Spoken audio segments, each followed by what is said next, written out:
Thank you very much, Mrs. Yukneviciene.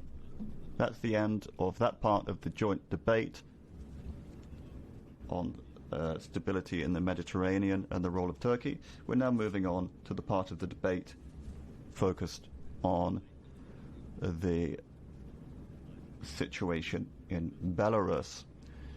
The first speaker will be Mr. Kubilius for 1.5 minutes. Mr. President, Mr. High Representative, after 26 years of authoritarian rule of Lukashenko, Belarus people are loudly demanding real change in their country. And it can happen on 9th of August presidential elections. It's a different situation today than it was before. Opinion polls are showing that more than 50% of Belarusians want real change, and only a minority wants Lukashenko to stay. The mood of the people of Belarus reminds me of our Baltic singing revolution of 1990s. Belarusian rock bands are coming out with popular songs against the regime. People of cultural elite are bravely coming out on YouTube with their anti-regime statements. Bloggers are creating real online network of resistance. And all of them are persecuted by regime. Major competitors to Lukashenko, Babarika and Tikhanovsky are in prison. During the last month, the list of internationally recognized political prisoners increased up to 30, including famous opposition leaders like Pavel Severinets. Today we need to send 3 clear and loud messages. First, to citizens of Belarus, we are in solidarity with you in your demand for change, and we shall defend your right to decide on the change in your country to become a normal European democratic country. Second, clear message to Lukashenko and his nomenclatura. If on 14th of July, next week, opposition candidates will not be registered by authorities, if political prisoners and candidates will not be released from the prison, if the people on the street will be threatened and persecuted, there will be sanctions, personal sanctions. And third clear message to ourselves. We need to stand up and to defend the rights of our neighbors.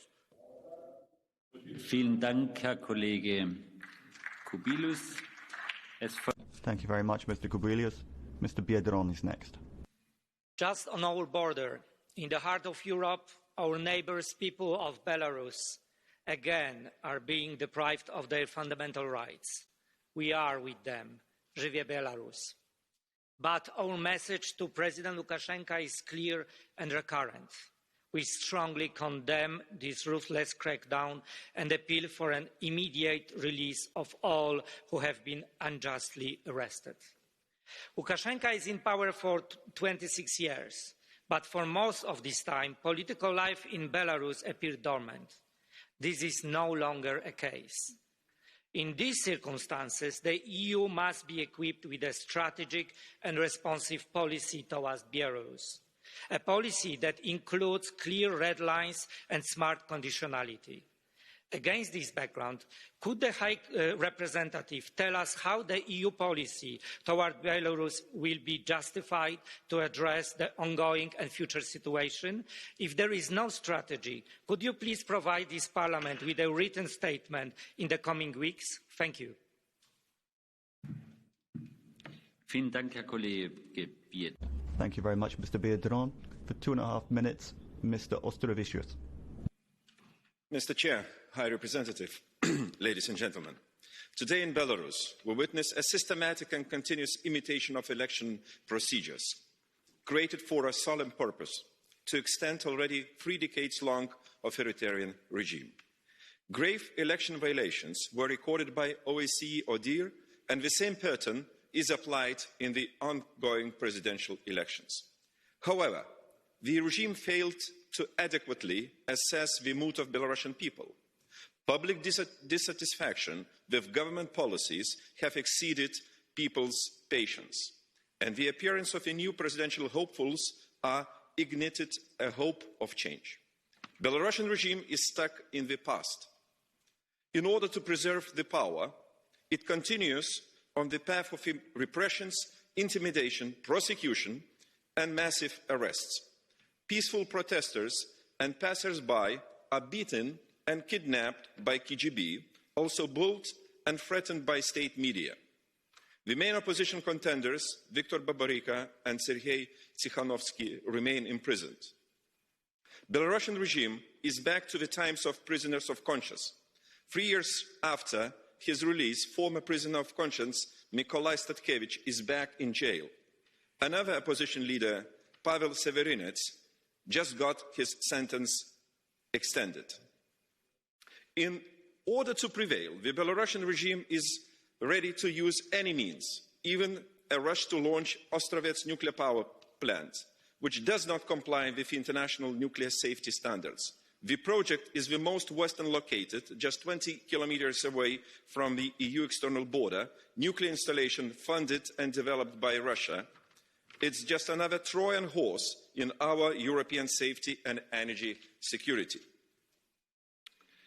I call on EU institutions to elaborate a comprehensive strategy for Belarus. It has to be based on European perspective, respect of principle of sovereignty, democratic governance, free and fair elections, pluralistic society, and international standards of nuclear safety. The European Union has to remain open and supportive to Belarusian people. In no way our support for Belarus to overcome the COVID-19 cannot be associated with support to the Belarusian regime. Finally, the European Union must learn a lesson and early removal of sanctions in 2016 and keep sanctions option open and under constant surveillance. Żyje Belarus. Thank you. Thank you very much, Mr. Ostrovicius. For 2 minutes, Mrs. von Kraumann-Taubadel. Herr Präsident, hoher Vertreter. President, High Representative, dear colleagues. In very many countries of Eastern Partnership, we have democracies and then autocratic systems, but in no state is there such a large discrepancy between a society that shares our values and then a president which is oppressing these. This is the case in Belarus.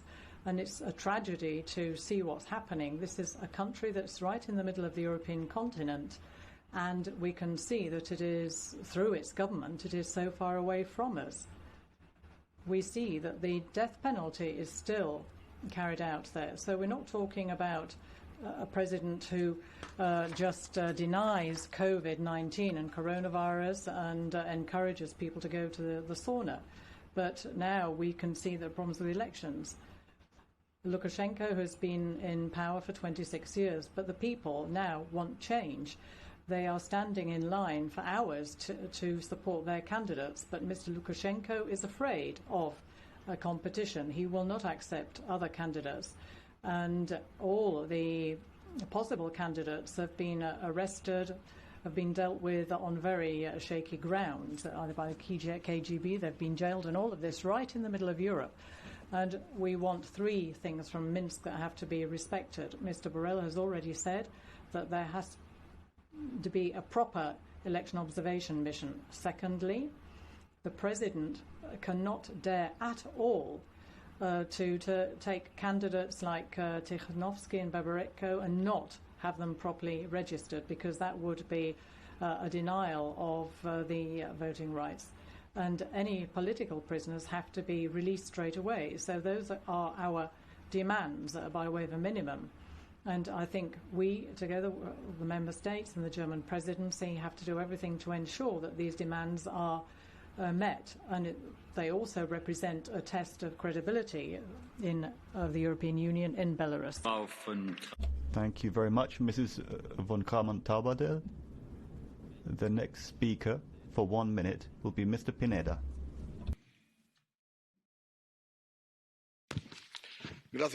Thank you, President. Let us be candid. Today, you are here debating Belarus because there are upcoming elections in a country that is an ally to Russia, and you would like to have an influence on that election. This is called interference, something that you usually denounce from other countries. Lest we forget, this type of action has been dangerous in the past. For example, when we change government at any cost, sometimes that results in Nazi ministers, as we saw was the case in Ukraine. The eastern border of the European Union is currently a highly militarized area. This year, we even saw a deployment of NATO forces on the Russian border. Around 36,000 soldiers were deployed there, the majority of which were the United States. Is this bellicose escalation in the interest of the people of Europe? Clearly not. It is only to serve and solely the purpose of Trump's Cold War. We must stop international relations that are something that are more reminiscent of the past. And we need a good external policy that is autonomous and that is sovereign and that does not just come down to these types of things. So no sanctions and this constant confrontation on our neighboring country. Thank you, Mr. Pineda. Mr. Gahler's next. 1 minute. Yes, thank you very much, President. Well, I must say that it was rather impressive what we heard from the previous speaker. You get the impression that he's in favor of Mr. Lukashenko. Well, let's just be aware of it. After 26 years, the people in Belarus have had it up to here with this regime. They want change. It's not us who are calling for change, it's the people in the country. The ODHIR, the electoral mission from the OSCE, should be going there, and it's important that they've been invited. The political prisoners should be let free, and all political candidates should be allowed to take part in the elections.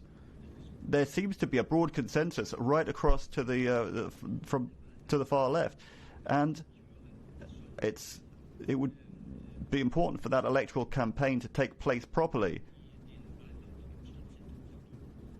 They're talking about banning campaigning in town centres. These are tactics from the regime that we have to point out and condemn. Sorry about it. Thank you very much, Mr. Gahler. Mr. Neuser. Herr Präsident.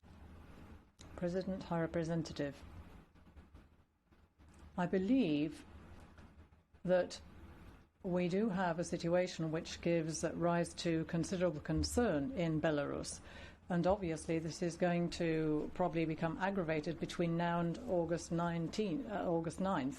We've seen arrests, we've seen arbitrary detention of opposition candidates. Peaceful demonstrations are being banned. So what can we do as the European Union? What we need is a stronger response from the European Union, a stronger response on the part of the Commission and the German presidency. And I really feel that the response from Berlin has to be included here as well.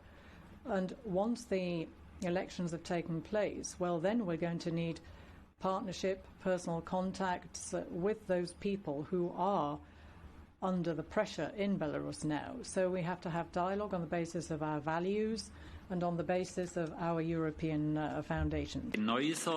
Thank you very much, Mr. Neuser. For 1.5 minutes, Mrs. Karlsbro. Herr talman. President, High Representative. The president and dictator Alexander Lukashenko has been misruling Belarus for 26 years now. It's a regime that is built upon abuse of power, lies, and abuses against human rights and freedoms. Belarus is the only European country that still allows the death penalty. The situation is just getting worse and worse. People who go out on the streets are arrested and put in prison. And now they plan to use arms against something that should be allowed clearly in Europe in the 21st century, the right to free elections. Together with some of my colleagues in the Parliament, we have called upon the leadership of the EU institutions. What Lukashenko is doing should be punished and not be rewarded. We want sanctions to be imposed. Now, Belarus is a scandal among Europe's countries. This should not be allowed to continue. There's increasing dissatisfaction in the country. This is a chance to condemn Lukashenko and support the democratic forces. All of those who have been put in prison for political reasons must be freed today. It's time for the EU to support democratic developments in Belarus. Now is the time. Vielen Dank, Frau Kollegin Karlsbro. Thank you very much, Mrs. Karlsbro. Mr. Tomak is the next. Thank you very much, President. Thank you, Vice President Borrell. Yesterday, the German Chancellor Ms. Merkel said that we had a number of different priorities, and one of those priorities was upholding of the fundamental rights of the European Union. Fundamental rights are one of those values. It is an unnegotiable value at that. It is absolutely unacceptable for there to be a case here in Europe of a dictator that persecutes his citizens and that does not defend the values that we defend. Therefore, High Representative, you must act. Act forcefully. Sanction this regime that persecutes those who believe in democracy, freedom, and the rule of law.